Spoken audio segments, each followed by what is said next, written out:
Good day, investors. How's your weekend going, or how's your week gone? This is just an overview of my trip to the Bitcoin conference, Bitcoin 2026 in Las Vegas. It's just a quick little slideshow that I got put together, and I'll probably show you some videos in the end as well. I was there on Tuesday and Wednesday. Came back home Thursday. And so Tuesday we got there, and the first thing you see when you walk in is, well, actually, before I get to that part, this is the little monument here for the Bitcoin 2026. You can see XRP trying to peek through the little photo bomb in the back. It's for all them XRP people. So anyways, we stayed at the Venetian. That's where it was held.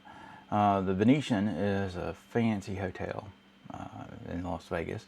Imagine that you have a hotel room, a shopping mall, a canal, a bunch of restaurants, a theater, and a convention center, all wrapped into one. And that's the Venetian. This is what the ceiling looks like when you first start walking in. It's really, really artful, lots of graphics, very high ceilings. You can see how high it is here with the people. Very fancy columns, gold lace, things like that. Our room was a very nice room. We had a big old bathroom. We had a glass shower with lots of room to move around, a tub. You had a giant two-sink place there in the bathroom. This is the other side. The toilet was in, you had a little door to close off for privacy there. You had another little sitting area for a mirror and a giant big backlit mirror there. Now the room was a king-size room, with a king-size bed. It actually had a living room area in the back. This is what it looks like from below there. See, it was actually two different levels, and so we had two giant TVs for two fridges. Actually, most hotel rooms only gets one fridge, but we had two fridges. This is the one fridge they had. The big fridge was stocked full of drinks and stuff, which we didn't touch because that cost extra. Things like that. We don't do that kind of stuff. The hallways were nice and fancy too. And this right here is the horseshoe. It has XRP on it. I got a video I can show you in a little bit that shows what this looks like on the building. It was a giant ad for XRP. Then they have these giant TVs here in the hallway as you walk down to get registered to enter the Bitcoin conference on Tuesday. And so this is the hallway there. There's a little line here for registration. Even though you got tickets, you still had to get in line to get your armband. And so this is what the armband looks like. I had a general admission ticket, and so this is what you get for a general admission. It's just a fabric little armband with a little piece there to keep it on your wrist. And you don't want to lose these things, because if you lose them, then you got to buy another one, which is the price of a ticket. It's very expensive. So you end up wearing this thing the whole conference. We wore it both days, slept with it, showered with it, all kinds of stuff with it. It just stayed on my wrist the whole time. And so this is a little another picture of the hallway there with registration. They had security there, and they had these little maps. This is what the map looked like about how it was arranged this year in Vegas. And stay tuned, you'll find out soon where it's going to be next year, because it's leaving Las Vegas. It'll go somewhere else. This is another picture of the Bitcoin sign with a piece of construction equipment photobombing in the background. So kind of interesting, always under construction. This is the big giant room that has the doors where you enter to go into the conference, with the big signs here with a bunch of companies. This was pretty much packed out. We had a whole bunch of people there, and we had to wait for the doors to open. I think we waited about 30 minutes, maybe an hour or something like that. And so once you walk in, you get a fancier map with a whole bunch of stuff listed. And then you get QR codes if you need help, information about different things about the conference. And then you end up seeing a Lamborghini in the middle of the conference. They had a sparkling Lamborghini. I think it's from Castle Wallet, if I'm pronouncing that correctly. Qastle, Castle Wallet. A little QR code there where you can enter to win the Lamborghini. I did not win the Lamborghini. So, win Lambo. Now, also, this I thought was interesting also, that you have crypto confessions. So, if y'all been in crypto for a while, or you've been investing in anything really for a while, I bet you have stories about the big wins and the big losses and the lessons that we learned from both of them. And so this right here was interesting. You could go in and share your crypto confessions. So if you have any stories about crypto investing or real estate or whatever type of investing, share it in the comments. We'd love to hear what you got. Any type of advice or suggestions or lessons or whatever else you got learned. And then you had this little robot that was also rolling around. He reminded me of the little robot that was in the Death Star in Star Wars. Although I bet you he was a lot less dangerous. And he had a little antenna here with a QR code you could scan to get it to open up. It was from Fold. This is another building. This is the Hilton advertising XRP. You know, raise the standard, XRP. So I'm wondering how much those ads cost to put on the side of those hotel rooms. I would imagine it was very expensive. And so this is another sign that you see, a big giant sign when you're in the entrance way to going into the conference. Talk about Bitcoin is the future, America must lead the way. Talks about a Bitcoin infrastructure reserve. This right here is the Nakamoto stage. It's the biggest stage there in the conference. It's sponsored by a whole bunch of different companies, and you got a whole bunch of different speakers. Lots of chairs. And then they made the announcement, and Bitcoin Nashville. This was actually on Wednesday. I think it was Wednesday, the 28th. So on Wednesday, I went there to see a bunch of conferences to see speakers. Tuesday was kind of my exploring day. Wednesday was when I actually went to listen to people and actually learned a lot. So I'll get more to that later. But anyway, so Bitcoin 2027 is looking at going to Nashville next year. It'll be July 15th to the 17th in 2027. And so we're looking forward to going. If you want to go, let us know. Maybe we can meet up. Anyways, I got to hear Michael Saylor talk. He talked about strategy, of course. His main thing was stretch, STRC. These are some of the highlights that he has that he talked about. And so it's one of the things I'm looking at adding to my portfolio in May. So stay tuned to more information about that coming down the line. If you want to get notified about new videos and things like that I come out, subscribe. Hit that notification bell. And so you'll get notified as soon as a new video goes public. And so one of the things that attracted me about Stretch is, number one, it stays pretty much even price. The price dips a little bit, but it pretty much stays the same price, around $100. They kind of keep it that way. Compared to Bitcoin, where it goes down and up and down, it's more volatile. So Stretch is less volatile than Bitcoin. At least they try to make it that way. And the dividends they started out at 10.50 and then 10.75, then 11, 11.75, 11.50, and 11.50. They may keep it that way, or they may go up. I don't know. But it's pretty good dividends for that kind of stuff. And so one of the things they're also looking at doing is, right now they're paying once a month. They're paying dividends once a month. They're looking at paying twice a month. And so there's a vote that's going to come up to decide whether to go 12 payments a year or 24 payments a year. I kind of prefer the 24 payments because I can compound faster.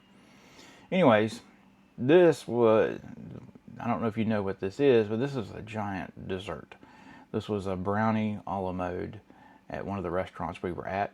And this big old piece right here is nothing but whipped cream. Lots and lots of whipped cream. And then you got your ice cream and your brownie. It was very good. Then you had Zappola Cafe. This is a difficult cafe to find if you don't know where it's at. And so it took us a little bit to find it. But once you get there, you get to see they have all kinds of croissants and sandwiches and desserts. And this is fresh squeezed orange juice. All kinds of fancy stuff. And it's in the shops by the canal. So this is the canal in the background. And the shops actually have, the ceiling is painted like a sky. So it's kind of like you're inside the hotel, but you go to a whole nother town inside the hotel. So it's pretty nice. Lots of money spent here to decorate all this stuff. And so this is kind of what the restaurant looks like. It's almost tucked in a corner a little bit. It's kind of hidden a little bit. Also on Wednesday, I got to hear a bunch of speakers. And so this was the first set that I went to go hear. This was Strategies for Bitcoin Personal Finance. These two guys are the ones that I wanted to see. Aaron and Austin Arnold. They're from Altcoin Daily, the YouTube channel. So I wanted to listen to see what they had to say. And it was interesting getting all of these guys, all 4 guys, different perspectives on how Bitcoin plays into their personal finance, along with other investments that they have in their personal finance, like real estate and stock and things like that. So inside the conference, it's it can be kind of crazy. You got all kinds of companies here, and they're displaying a lot of their products, their main products. It's a huge room. You can see the room stretches for a long time. The ceiling goes way up. They got big giant TV signs hanging from the ceiling, pointing different directions. They even got little blow up dinosaurs. And this dinosaur is representing the Fiat banker. It's an old relic. One of the speaking engagements that I went to was a Zoomer to Boomer. And I wanted to go see this guy, Julian, from the Exit Manual. And what he was doing was he was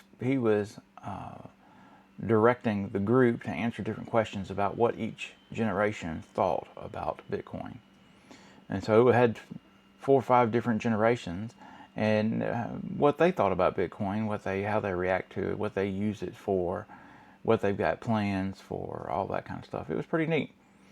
Another thing that I did was after that I went around walking around, and at one of the booths you could spin a wheel and win stuff. So I ended up winning this coaster. This is a 3D printed Bitcoin coaster.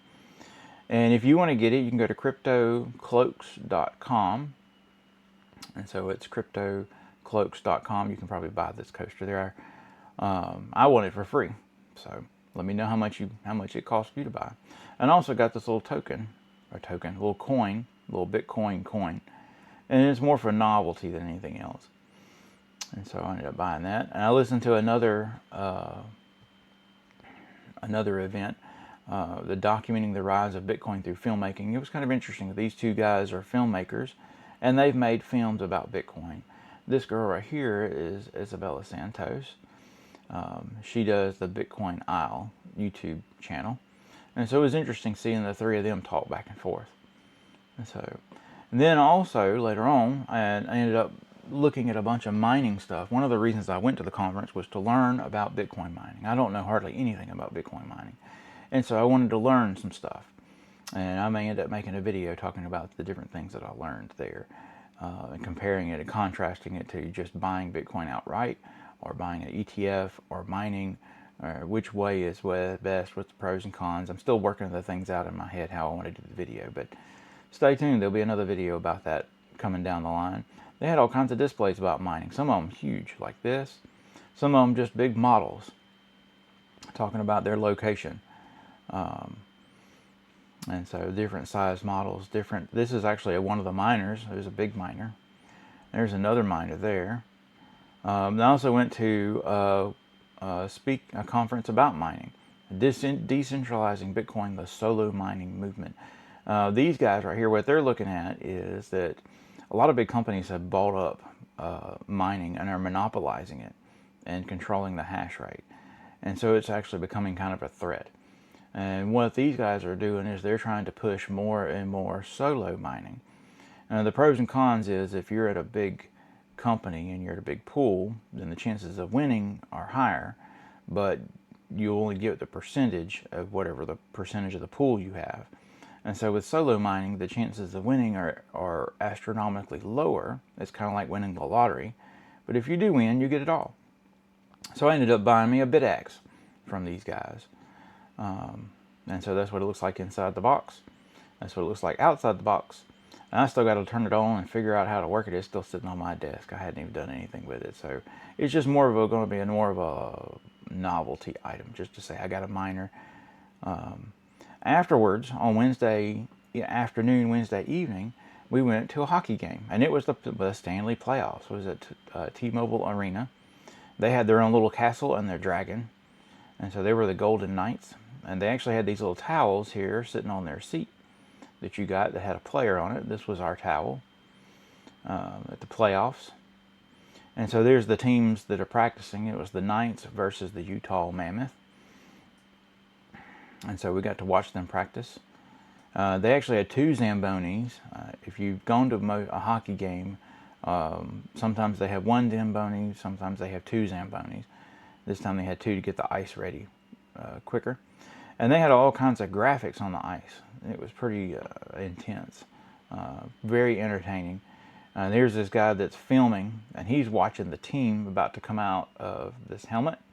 And once the game got started, you know, in hockey there's always fights. So it wasn't just a few minutes into the game there was a fight.